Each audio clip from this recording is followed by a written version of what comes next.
Sa araw na ito, may kumurap, may tumiklop. Ang pangalan niya, si Bongbong Inutil Marcos Jr. Tumiklop, kumurap, bakit? Hindi pa nga dumagsa at umagos ang daan-libo at milyong-milyong Pilipino sa mga lansangan ng EDSA at mga lansangan ng Pilipinas, subalit na bahagang buntot, tumakbo at kumaripas ng pag-atras itong inutil at bulok at nagtatapang-tapangan na gobyernong inutil at walang direksyon na pinamumunuan ni Marcos Jr.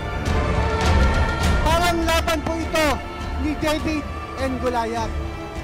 Diba? Kaya kaming mga kabataan, hanggat kaya namin lumaban, hanggat kaya namin dahil Pilipino rin kami.